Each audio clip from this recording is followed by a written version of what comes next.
아낌없이 주는 자의 서늘한 무게. 세상은 아낌없이 주는 자를 어리석다 말한다. 그들의 등을 치고 간을 빼먹으며 제 주머니를 채우는 자들은 스스로를 영민하다 착각한다. 그러나 똑똑히 들어라. 너희가 함부로 대했던 그 호의는 결코 공짜가 아니다. 대가 없이 흐르는 물이 산천을 깎아내듯 끝을 알 수 없는 선의는 너의 인격을 서서히 좀먹고 종국에는 내 존재 자체를 부정하게 만들 것이다. 진심을 다하는 자의 침묵은 폭풍전야의 정적보다 무겁다. 그들은 지금 너를 용서하는 것이 아니라 너의 죄를 기록하고 있다. 사람이 사람을 대함에 있어 계산을 버린 자는 이미 인간의 경지를 넘어선 자다. 그런 자를 기만하려 드는 것은 스스로 호랑이 아가리에 머리를 집어넣는 것과 다름없다. 내가 누린 그 안락함이 사실은 타인의 뼈를 깎아 만든 의자였음을 깨닫는 순간 너는 이미 돌아올 수 없는 강을 건넌 뒤일 것이다.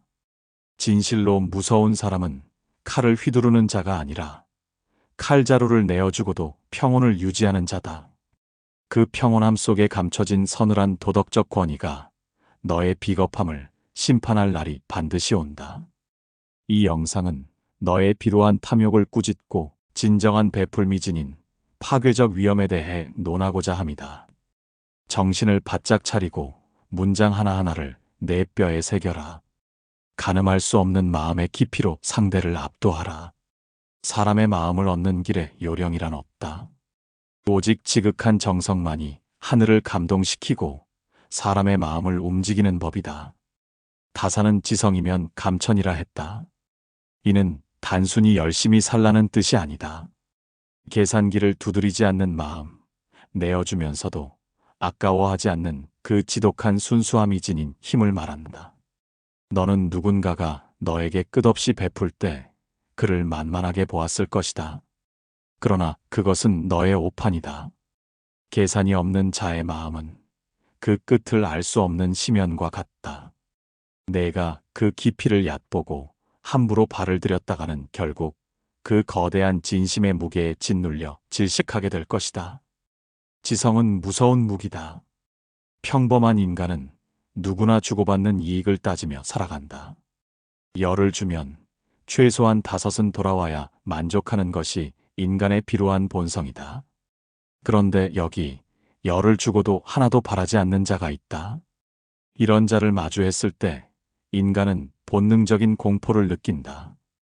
도저히 상식으로 이해할 수 없는 그 고결함 앞에서 너의 비겁한 계산법은 무용지물이 되기 때문이다. 그는 너를 위해 자신의 소중한 시간을 내어주고 재물을 나누며 마음의 고통까지 대신 짊어진다.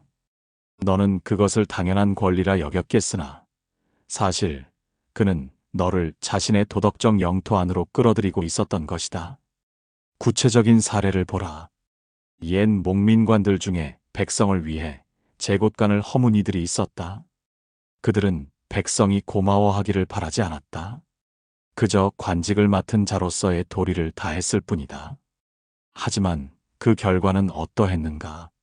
백성들은 그를 위해 목숨을 바쳤다. 그것은 강요된 충성이 아니라 그가 보여준 지극한 정성에 압도당한 영혼들의 차발적 복종이다.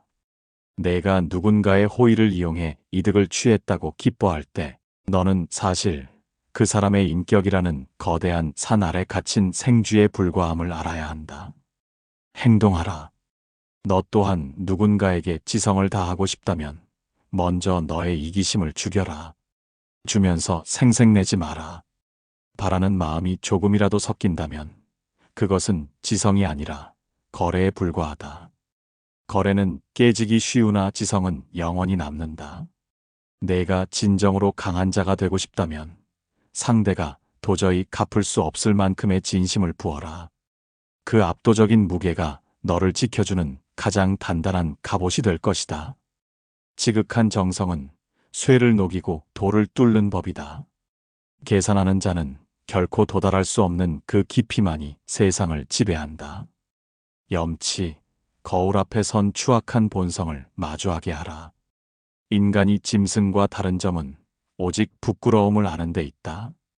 염치는 인간을 인간답게 만드는 마지막 보루다. 아낌없이 퍼주는 사람은 사실 타인의 욕망과 비겁함을 비추는 세상에서 가장 맑은 거울이다. 그가 아무런 조건 없이 너에게 친절을 베풀 때 내 마음속 깊은 곳에 숨어있던 추악한 탐욕은 더욱 선명하게 그 정체를 드러낸다. 너는 그의 호의를 받으면서도 마음 한구석이 불편했을 것이다. 그 불편함의 정체가 바로 염치다. 자신의 비루함을 직면하게 만드는 그 무결함이야말로 인간이 느끼는 가장 근원적인 수치심과 두려움을 자극하는 법이다. 다사는 선비의 품격이 염치에서 나온다고 가르쳤다. 줄 줄 모르는 자보다 받을 줄만 아는 자가 더 천한 법이다. 아낌없이 주는 자는 받는 자의 품격을 시험한다. 그가 너에게 베푼 것은 물질이 아니라 너의 인격을 확인하는 기회다. 내가 감사함도 모르고 더 큰 것을 요구할 때 너는 스스로 자신이 짐승의 수준으로 떨어졌음을 증명하는 꼴이다. 그 사람은 아무 말도 하지 않는다. 그저 묵묵히 너의 요구를 들어줄 뿐이다. 그러나 그 침묵 속에서 너의 인격은 산산조각이 나고 있다. 비유하자면 그는 한없이 투명한 연못과 같다. 내가 그 연못에 오물을 던지면 연못은 군말 없이 그 오물을 받아낸다. 하지만 시간이 지날수록 연못 바닥에 가라앉은 너의 오물은 더욱 선명하게 보인다. 연못이 맑으면 맑을수록 너의 추함은 도드라진다. 이것이 바로 선한 자가 악한 자를 벌하는 가장 잔인한 방식이다. 그들은 너를 비난하지 않는다. 대신 네가 너 스스로를 비난하게 만든다. 그 도덕적 열등감은 평생 너를 따라다니며 괴롭힐 것이다. 당장 내 주변을 돌아보라. 너에게 아무 이유 없이 잘해주는 사람이 있다면 그를 만만하게 보기 전에 내 마음의 거울을 닦아라. 내가 그에게서 무엇을 뜯어낼까 고민하는 순간 너는 이미 너 자신의 품위를 시장 바닥의 잡상인보다 못한 수준으로 떨어뜨린 것이다. 베푸는 자의 고결함을 본받지는 못할 망정 그의 선의를 너의 탐욕을 채우는 도구로 쓰지 마라. 그것은 내 영혼에 스스로 낙인을 찍는 행위다. 부끄러움을 모르는 자는 사람이라 할 수 없다. 타인의 진심을 짓밟은 자의 끝은 언제나 고립과 멸시다. 무욕 잡을 손잡이가 없는 날카로운 칼날이 되어라. 욕심이 없는 자는 세상이 흔들 수 없다. 다사는 목민관이 지녀야 할 가장 큰 덕목으로 청렴을 꼽았다. 청렴은 곧 무욕이다. 나눌 것이 남지 않을 만큼 다 내어준 사람은 세상이 그를 위협하거나 유혹할 수 있는 욕망의 손잡이를 없앤 자다. 잃을 것이 없는 자의 평온함은 권력과 재물로도 굴복시킬 수 없는 가장 단단한 요새가 된다. 내가 베푸는 자를 우습게 보는 이유는 그가 가진 것이 없어 보이기 때문이겠지만 사실 그는 모든 것을 버림으로써 가장 큰 자유와 힘을 얻은 자다. 인간을 조종하는 방법은 간단하다. 그가 원하는 것을 주거나 그가 가진 것을 뺏겠다고 협박하면 된다. 하지만 이미 모든 것을 내어준 자에게 무엇을 더 뺏겠는가? 그는 이미 자신의 것을 타인에게 다 주었으므로 뺏길 것이 없다. 또한 그는 스스로 만족할 줄 알기에 내가 내미는 미끼에 걸려들지도 않는다. 이런 사람은 마치 매끄러운 바위와 같아서 아무리 잡으려 해도 손에 걸리는 것이 없다. 잡을 수 없으니 제어할 수 없고 제어할 수 없으니 두려운 존재가 되는 것이다. 권력자들이 가장 두려워하는 것은 목숨을 걸고 바른 말을 하는 신하다. 왜 그들이 무서운가? 그들은 직위에도 재물에도 미련이 없기 때문이다. 오직 도리 하나만을 붙들고 있기에 왕조차 그들을 함부로 대하지 못한다. 아낌없이 퍼주는 자의 심리도 이와 같다. 그는 자신의 안위보다 타인의 아픔을 먼저 보살피기로 결심한 순간부터 세상의 모든 구속에서 벗어났다. 그가 너에게 베푸는 것은 너를 두려워해서가 아니라 너보다 훨씬 높은 곳에서 너를 내려다보고 있기 때문이다. 너는 욕망의 노예가 되어 이리저리 휘둘리며 살지 마라. 무언가를 움켜쥐려 할수록 너는 약점이 많은 사람이 된다. 진정으로 강해지고 싶다면 먼저 내 안의 탐욕을 비워라. 가진 것을 나누고 남을 돕는 일에 주저하지 마라. 그렇게 내 삶에서 욕심의 흔적을 지워나갈 때 비로소 너는 누구도 함부로 대할 수 없는 서늘한 권위를 갖게 될 것이다. 텅 빈 방이 가장 넓은 법이고 비어있는 그릇만이 무엇이든 담을 수 있는 법이다. 욕심을 버린 자의 눈빛은 호랑이보다 매섭다. 잃을 것이 없는 자의 단호함을 당해낼 재간은 세상 어디에도 없다. 채무, 보이지 않는 도덕적 형벌을 선사하라. 돈으로 진 빚은 이자를 쳐서 갚으면 그만이나 사람의 마음을 일방적으로 받은 빚은 죽어서도 갚을 길이 없는 법이다. 다산의 의의 관점에서 볼 때 인간관계는 서로의 도리를 다하는 균형에서 시작된다. 그러나 누군가 한없이 베풀고 다른 이가 그것을 받기만 한다면 그 관계의 저울은 이미 회복 불가능한 수준으로 기울어진 것이다. 일방적인 시혜는 받는 자를 영원한 도덕적 하급자로 귀속시킨다. 너는 그가 주는 것을 공짜라 생각하며 비웃었겠지만 사실 너는 그의 노예로 전락하고 있었던 것이다. 물질적 채무는 증서라도 남지만 마음의 채무는 영혼에 기록된다. 내가 그에게서 얻어낸 안락함과 이득은 시간이 갈수록 너의 목을 죄는 밧줄이 될 것이다. 그가 아무런 대가를 요구하지 않을수록 내 마음의 빚은 눈덩이처럼 불어난다. 훗날 내가 그를 배신하려 할 때, 혹은 그보다 잘 되려 할 때, 내 양심은 그가 베풀었던 그 무거운 호의들을 하나하나 소환하여 너의 발목을 잡을 것이다. 배은망덕한 자라는 나귀는 평생 너의 이름 뒤에 따라붙는 꼬리표가 된다. 구체적으로 생각하라. 누군가 너를 위해 대신 매를 맞고 너를 위해 대신 밤을 지새웠다면 그것을 무엇으로 갚겠는가? 금전으로 환산할 수 없는 그 희생은 너를 영원히 그 사람 아래에 두게 만든다. 다산은 군자는 남에게 빚을 지지 않으며 진정으로 강한 자는 남을 빚지게 만든다고 가르쳤다. 퍼주는 자는 너에게 은혜라는 이름의 가장 무거운 형벌을 내리고 있는 셈이다. 그 형벌은 감옥에 갇히는 것보다 고통스럽고 매를 맞는 것보다 치욕적이다. 너는 이제부터라도 남의 호의를 경계하라. 쉽게 얻는 것은 반드시 그 이상의 대가를 치르게 되어 있다. 정당한 노력이 아닌 타인의 희생으로 얻은 것은 결코 내 것이 되지 않는다. 오히려 그것을 준 사람의 그림자 속에서 평생을 살아야 할 뿐이다. 너 스스로의 힘으로 서지 못하고 남의 베풀매 기대어 연명하는 순간 너의 인격은 이미 죽은 것이나 다름없다. 마음의 빚은 죽음으로도 탕감받지 못한다. 일방적으로 받는 자는 결국 주는 자의 도덕적 권위 앞에 무릎을 꿇게 되는 법이다. 인의 역설, 부드러움이 강함을 이기는 법을 증명하라. 다산의 철학에서 이는 머릿속의 관념이 아니라 몸으로 행하는 실천이다. 끝없이 실천하는 자의 부드러움은 마치 물과 같아서 바위를 깎아내듯 서서히 상대를 잠식한다. 너는 그가 유순하고 착해서 너의 요구를 다 들어준다고 믿었겠지만 그것은 너를 서서히 길들이는 고도의 통치술이다. 그 온화한 친절에 길들여진 사람은 어느덧 그가 없이는 단 하루도 온전하게 존재할 수 없는 무능한 상태에 이르게 된다.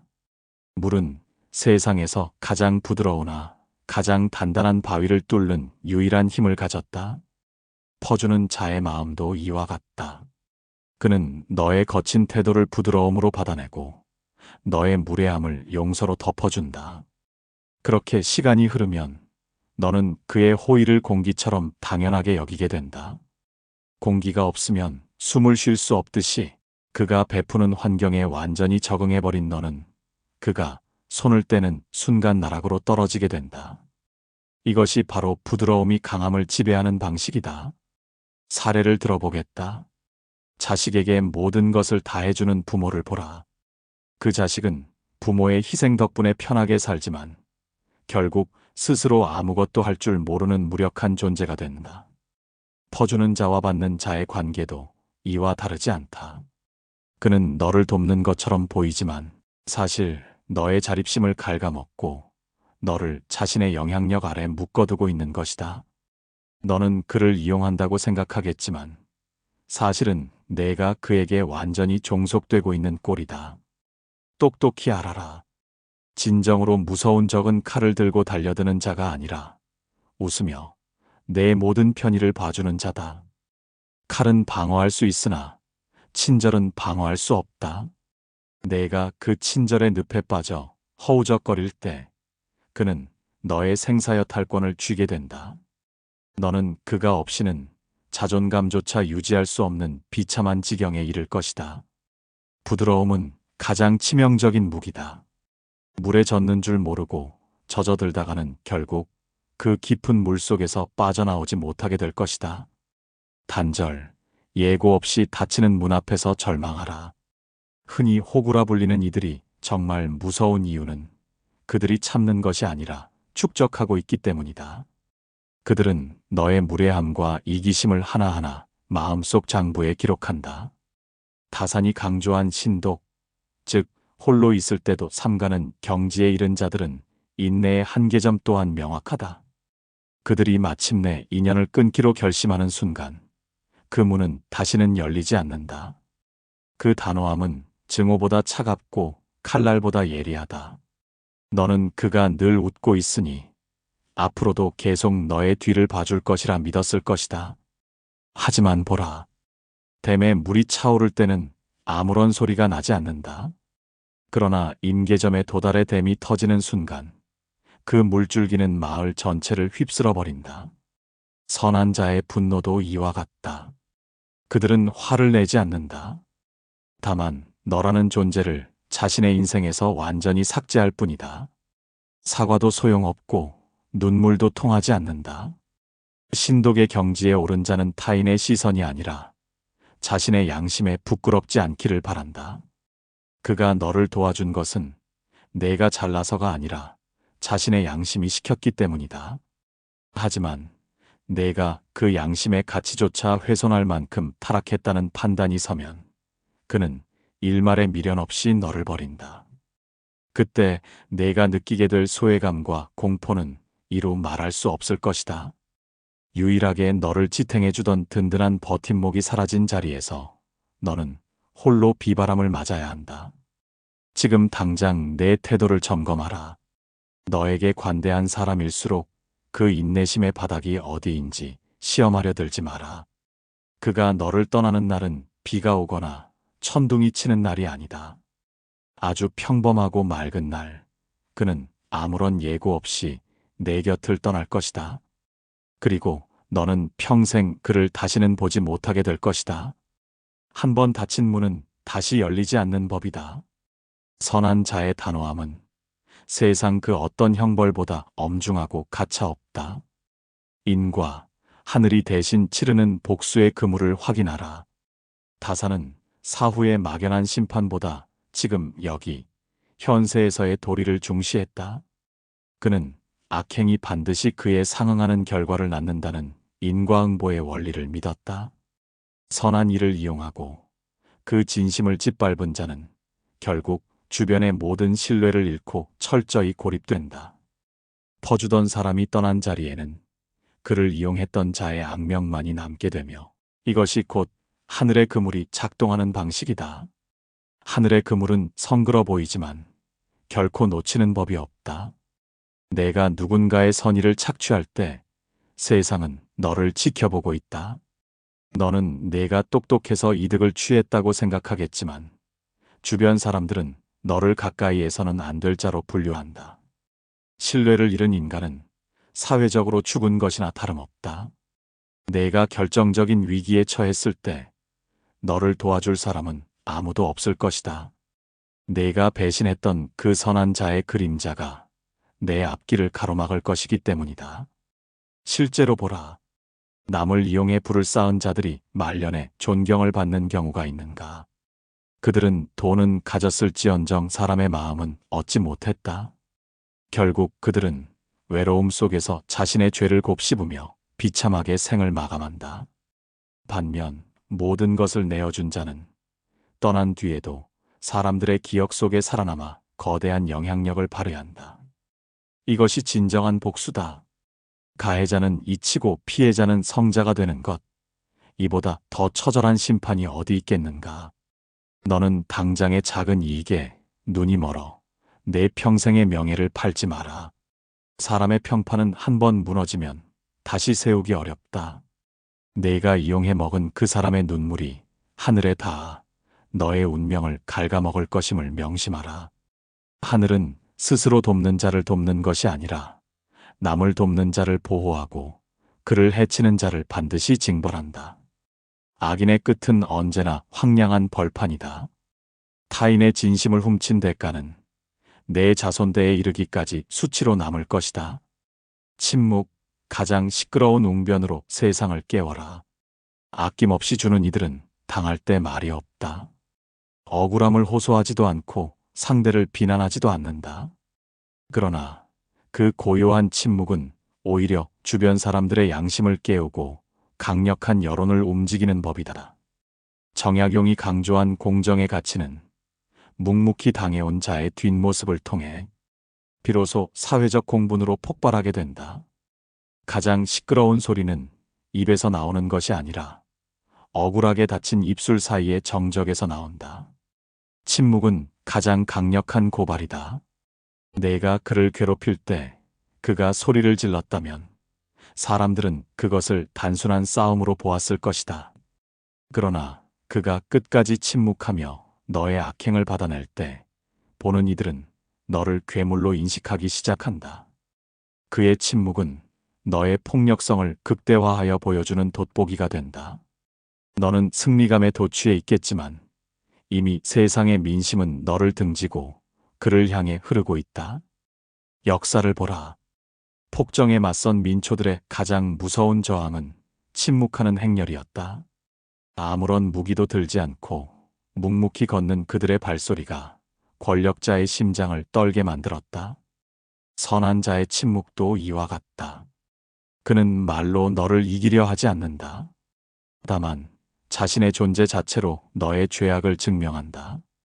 그가 떠난 뒤에 남겨진 공백은 그 어떤 웅변보다 크게 너의 잘못을 꾸짖을 것이다. 너는 이제부터 말이 많은 자보다 침묵하는 자를 더 두려워하라.